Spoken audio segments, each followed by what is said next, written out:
Welcome, Movies Recapped here.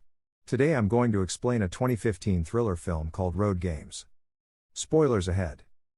The film begins with a scene of someone who is managing a body in some place. After that, the body was mutilated and buried right away. Not long after, the scene switched to a man named Jack. Jack was waiting for a car to pick him up at the side of the road.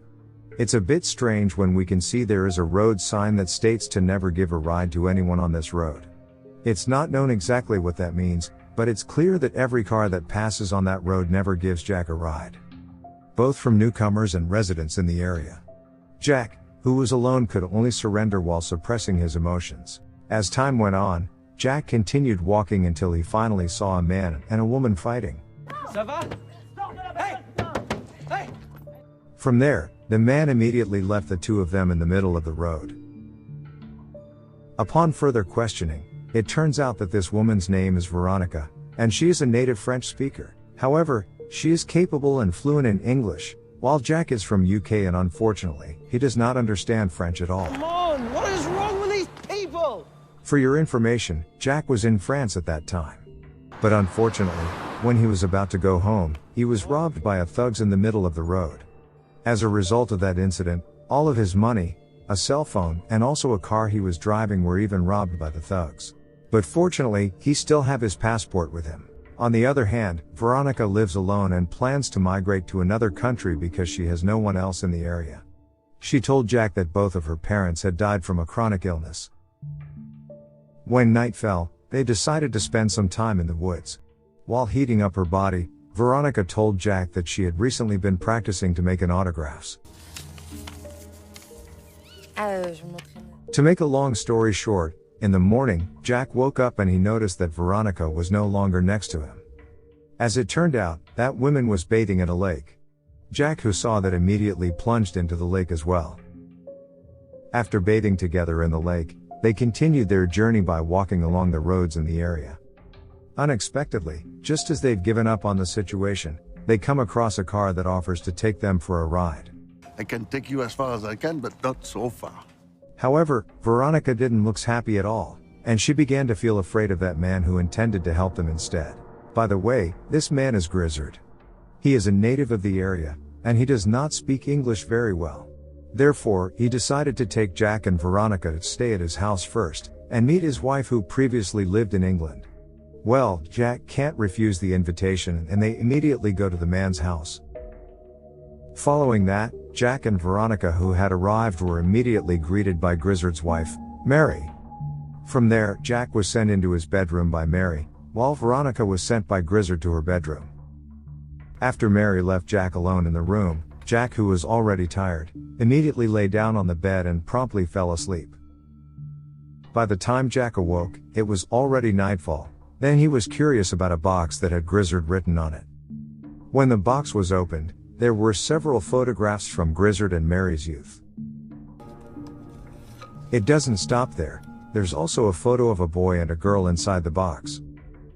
Based on what he had seen, Jack was very sure that Grizzard and Mary were not alone in this house.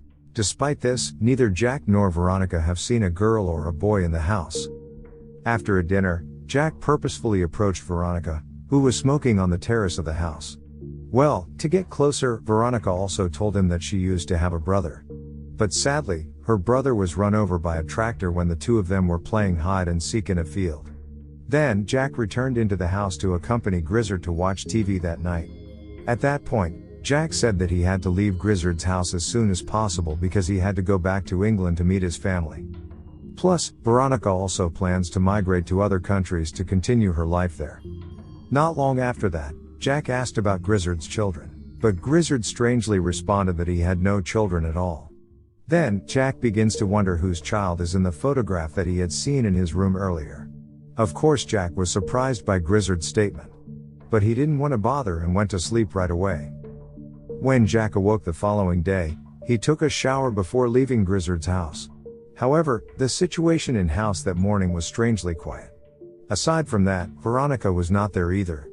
Just when Jack started to overthink, Grizzard suddenly appeared while holding a hammer. À quoi ça? Je répare. Grizzard then said that Veronica had left earlier that morning, and she didn't feel comfortable to wake up Jack, who was asleep. From what Grizzard said, Jack became more suspicious of Grizzard's actions instead, even though Grizzard admitted that he had just finished repairing the cupboard door. In the end, Jack began to believe Grizzard's words after seeing a letter, written by Veronica before she left the house. Jack was upset after reading the letter. It's just probably for the best.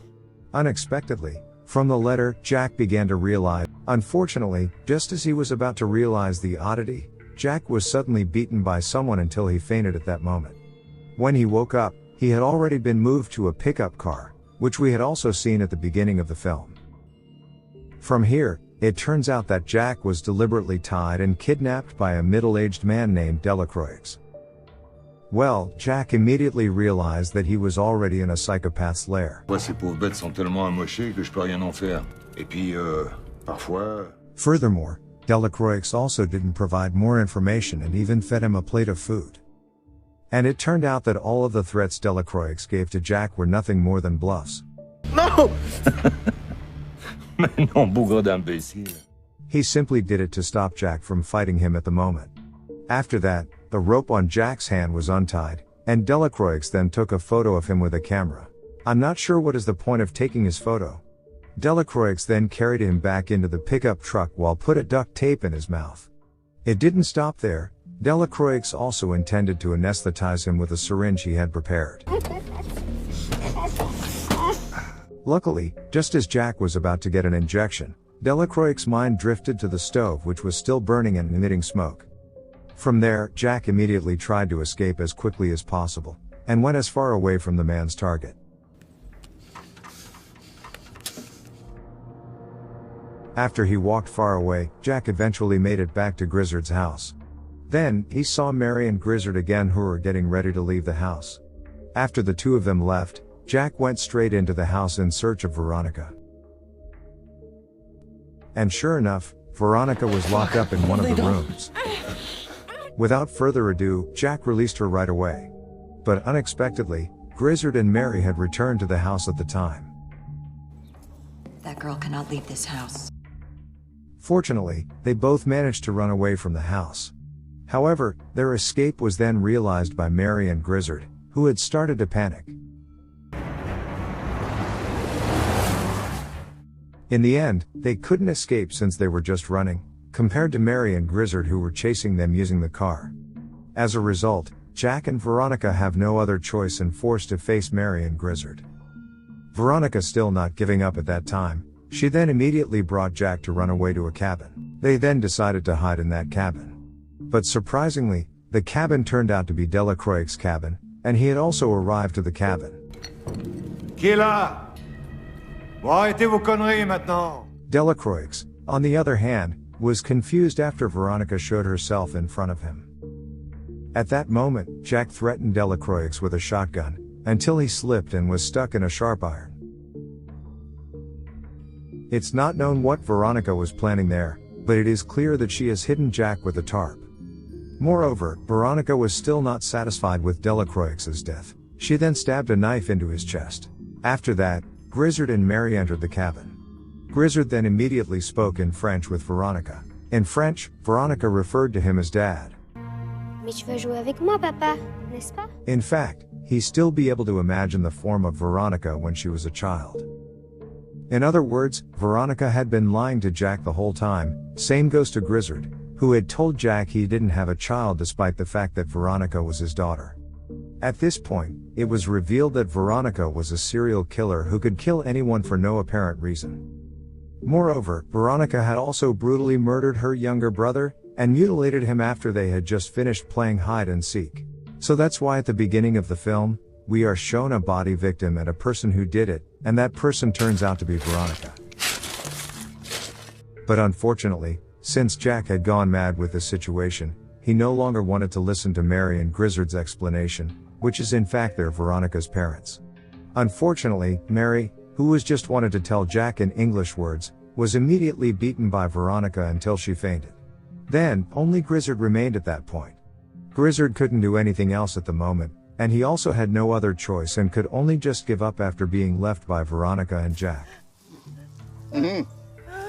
Before the film ended, Veronica took Jack away from the country with a happy smile on her face, while Jack himself felt the same way. At that time, Jack still had no idea that he would be killed by that woman as well. Basically, from the beginning of the film, we have been given a hint about the road signs that are prohibiting giving rides to anybody. We could assume that the road signs explains what Veronica, who is a psycho girl, had done before. She had also tried to run away from her parents for many times.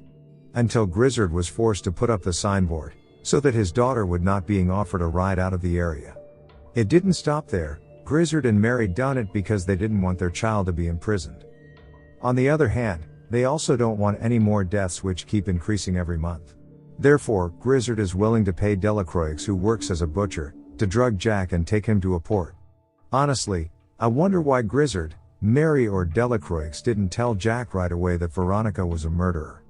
Well, when I reflect back to the earlier scene, I believe they already knew that Jack would have more trust in Veronica, who had played victim from the beginning, and told her stories to Jack. Thank you guys for watching. See you guys again in the next movie recap. Subscribe to my channel for more interesting movie recaps.